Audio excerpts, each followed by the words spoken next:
Hello दोस्तों, welcome to let's learn. और आज हम देखेंगे कॉन्स्टिट्यूशनल अमेंडमेंट्स ऑफ इंडिया। नहीं, ये वीडियो कॉन्स्टिट्यूशनल अमेंडमेंट में डिटेल्ड वीडियो नहीं है। ये सिर्फ एक पर्टिकुलर अमेंडमेंट के बारे में है जो आपको थंबनेल से पता ही चल गया होगा। आज हम बात करेंगे 105th amendment of the constitution के बारे में, क्योंकि ये अमेंडमेंट रिसेंटली पार्लियामेंट में पास हुआ है और बहुत ज़्यादा न्यूज़ में है।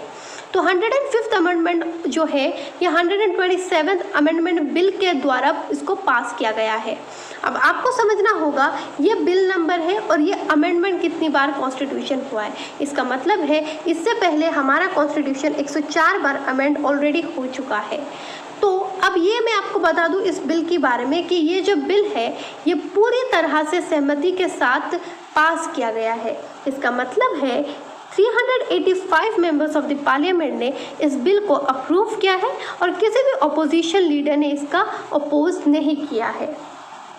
अब 105th अमेंडमेंट को समझने के लिए हमें जाना होगा थोड़ा फ्लैशबैक में, यानी कि अगस्त 2018 में।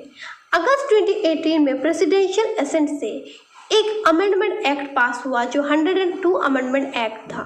इसकी जो मेन फीचर थी वो ये थी कि स्टेट की जो पावर है socially and educationally backward classes जो उनकी टेरिटरी के अंदर है उनको रिजर्वेशन या फिर एडमिशन, एम्प्लॉयमेंट, ये सारी चीज़ें देने की ये पावर ले ली गई है इस एक्ट के द्वारा। एंड ये पावर सेंटर को दे दी गई है, यानी कि इस एक्ट के बाद अब स्टेट के पास कोई पावर नहीं रही कि वो खुद की रिजर्वेशन लिस्ट बनाए।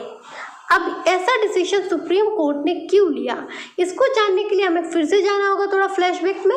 कहाँ जाना होगा? जुलाई 2014 में जाना होगा। जुलाई 2014 में महाराष्ट्र की जो सरकार है उन्होंने एक ऑर्डिनेंस पास किया जिसमें उन्होंने कहा कि 16% रिजर्वेशन जो है वो मराठास के लिए है। इस डिसीजन का बॉम्बे हाई कोर्ट ने बहुत ही ज़्यादा निंदा किया और बॉम्बे हाई कोर्ट ने इसको चैलेंज किया। अब ये मैटर बहुत लंबा हो गया और चला गया सुप्रीम कोर्ट तक। सुप्रीम कोर्ट ने इस पर डिसीजन सुनाने में 4 साल लगा दिए। एंड अगस्त 2018 में सुप्रीम कोर्ट ने 102 अमेंडमेंट एक्ट भी पास किया और कहा स्टेट के पास ऐसी कोई पावर नहीं है। महाराष्ट्र सरकार की निंदा की और कहा कि स्टेट किसी भी तरह की रिजर्वेशन नहीं बना सकती।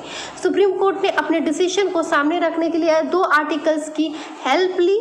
वो 2 आर्टिकल्स थे 338B, यानी कि जिसमें ये कहा जाता है कि जो national commission of backward class है उनके पास पावर है पूरी तरह से socially and educationally backward communities की। और जो आर्टिकल 342A है ये कहती है कि प्रेसिडेंट के पास पावर है socially and educationally backward communities को लेकर, और पार्लियामेंट के पास भी ये पावर है कि वो लिस्ट को चेंज कर सकती है। ये आर्टिकल्स यूज़ किए थे सुप्रीम कोर्ट ने स्टेट की पावर को लेने के लिए।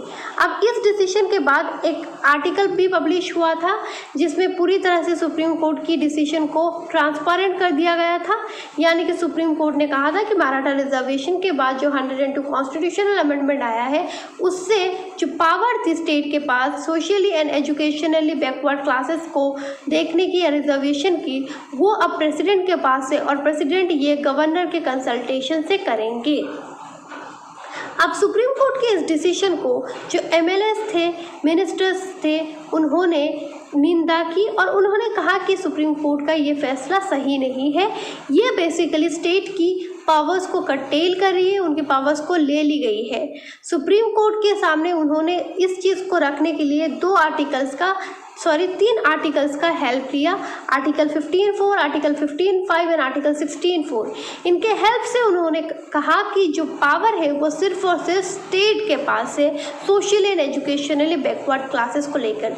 जो OBC लिस्ट है वो सेंटर के पास है और इसमें भी सेंटर जो स्टेट कंसर्न्ड है उनसे उनकी परमिशन लेनी होगी, उनसे राय करनी होगी, उनसे बातें करनी होगी जब वो social and educationally backward classes से लेकर डिसीजन ले। ये पूरी आर्टिकल जो मिनिस्टर्स हैं उन्होंने यूज़ की। साथ में उन्होंने ये कहा कि अगर सुप्रीम कोर्ट अपने फैसले दोबारा नहीं सोचती है, कोई डिसीजन नहीं लेती है, तो रिजर्वेशन सेंसस होना चाहिए। और इसके अगेंस्ट में बहुत ज़्यादा बातें भी हुई है। फिर जाके सुप्रीम कोर्ट ने अपने डिसीजन पे सोचा एंड सुप्रीम कोर्ट ने कहा कि ठीक है 127 कॉन्स्टिट्यूशनल अमेंडमेंट बिल जो है उसको पास किया जाए पार्लियामेंट के द्वारा, जिसमें 105 कॉन्स्टिट्यूशनल अमेंडमेंट एक्ट जो है उसको लाया जाए, क्योंकि जो 102 कॉन्स्टिट्यूशनल अमेंडमेंट है उस पर थोड़ा रेक्टिफाई करना है, उसमें क्लैरिफाई करना है, जो बिल है उसके कुछ चीज़ों को चेंज करना है, अमेंड करना है, जिससे जो पावर है वो वापस जाके स्टेट के पास चली जाएगी। यानी कि जो पावर है स्टेट की उसको रिस्टोर करने के लिए ये अमेंडमेंट जो है ये लाया गया, जहाँ पर जो पावर है स्टेट को दे दिया गया कि वो आइडेंटिफाई करे बैकवर्ड क्लासेस को। तो यहाँ पर हम फिर से एक बार देख लेते हैं हमने पूरे इसमें क्या पढ़ा।